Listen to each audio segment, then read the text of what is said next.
कार्यक्रमका सभाध्यक्ष, प्रमुख अतिथि, विशिष्ट अतिथि, अन्य अतिथिज्यूहरू र मेरा विद्यालयका प्यारा शिक्षक, प्रधानाध्यापक र मेरा प्यारा साथीहरूलाई यहाँ उपस्थित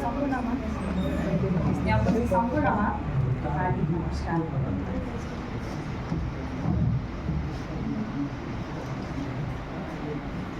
जीवनमा सायद पहिलोपटक यति धेरै खुसी महसुस भइरहेको छ। आफ्ना सानो प्रयासमा गर्व महसुस भइरहेको छ। यस सङ्ग्रहमा आफ्नो अनुभूतिहरूलाई मुक्तकीय ढाँचामा प्रस्तुत गर्न सकेकी छु। यस मुक्तक सङ्ग्रहमा जीवनको भोगाई, प्रेम, आमा बुबा, आफ्नो कर्तव्य तथा अन्य विषयवस्तुलाई समेट्न सकेकी छु। कक्षा 8को अन्ततिर पुगेपछि मलाई मुक्तकको सङ्ग्रह प्रकाशन गर्ने ठुलो रहर जाग्यो। यसबीच विभिन्न पत्रिकामा मुक्तकहरू छापियो, विभिन्न कार्यक्रममा सहभागी हुँदै गए र लेख्दै गए। आदरणीय गुरु गिरी बर्तलाज्यूको हौसला प्राप्त हुनु र मेरो निरन्तर प्रयासले आज यो सफलता प्राप्त भएको छ। थाहा छैन यो जीवनको गोरेटो मुक्तक सङ्ग्रह कस्तो सङ्ग्रह बन्यो।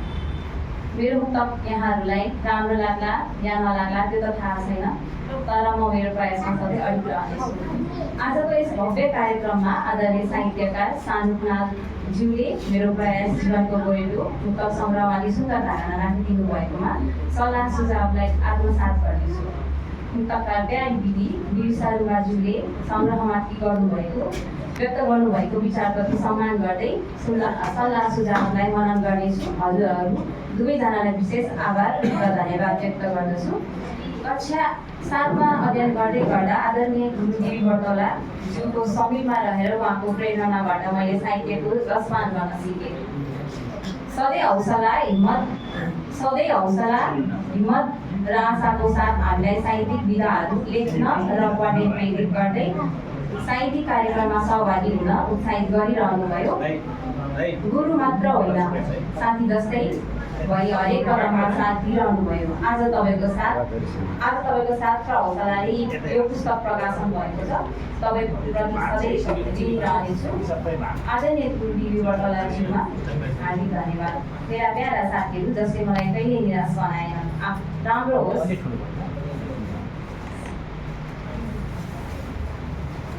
मेरा प्यारा साथीहरू जसले मलाई कहिले निराश बनाएन, राम्रो होस् या नराम्रो होस्, सदैव मेरो साथीहरूबाट मैले राम्रै दर्जा पाएँ, जसकारण मैले कलम चलाउन कहिले रोकिनँ। अझ राम्रो लेख्न सक्छु जस्तो लाग्यो र निरन्तर लेखिरहेँ। मेरा प्यारा साथीहरूलाई हार्दिक धन्यवाद। मलाई सदैव माया र हौसला प्रदान गरी यस सङ्ग्रहमा शुभकामना शब्दगुच्छ लेखिदिनु हुने हाम्रा विद्यालय श्री अमर मालिकी प्रधानाध्यापक आदरणीय मालती प्रेमीज्यूमा सप्रेम धन्यवाद। साथै विद्यालयका सम्पूर्ण शिक्षकहरूमा विशेष आभार। नवसर्जक साहित्य चौतारीको संरक्षक एवं परिकल्पनाकार आदरणीय दीपक गौतमज्यूले मेरो मुक्तकहरू पढी सल्लाह सुझावसहित पुस्तकलाई सुन्दर आकार प्रदान गरी शुभकामना सहितको भूमिका लेखिदिनुभयो। उहाँप्रति सदैव आभार व्यक्त गर्दछु।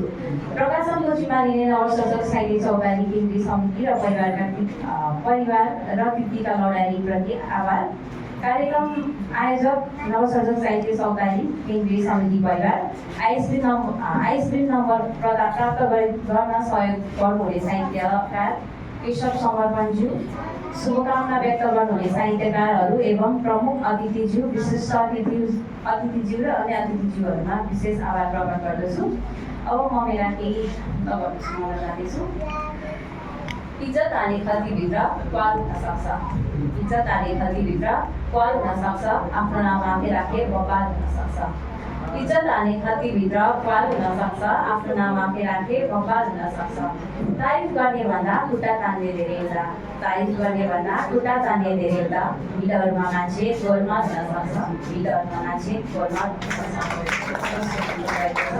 लेख्न सिक्दैछु त्यसैले खुसी बारम्बार भएको छु। लेख्न सिक्दैछु त्यसैले खुसी बारम्बार भएको छु, आफ्नो नाम आफै लेख्न सिक्दैछु त्यसैले खुसी बारम्बार भएको छु, म मेरो लेखनमा सधैँ इमान्दार भएको छु। लेख्न सिक्दैछु त्यसैले खुसी बारम्बार भएको छु, म मेरो लेखनमा सधैँ इमान्दार भएको छु।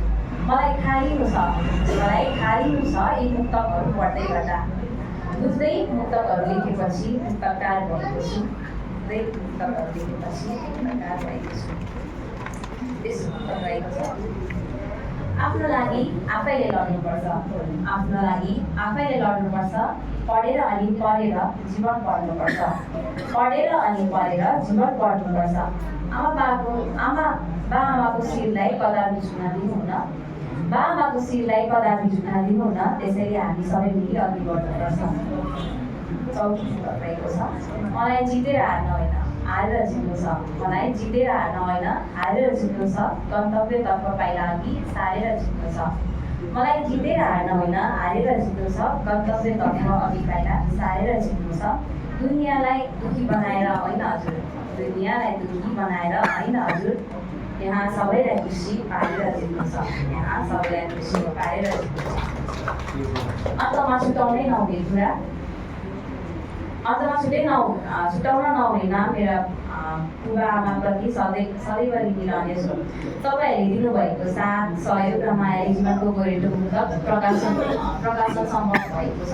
मेरो भाइ बहिनीलाई सम्झेको छु। अब यस मुक्तक सङ्ग्रह मेरो मात्र होइन, तपाईँहरूको हातमा मेरो पहिलो मुक्तक सङ्ग्रह जीवनको गोरेटो आएको छ। सानी छु, केही गर्न खोज्दैछु, सकारात्मक सुझाव दिनुहोला।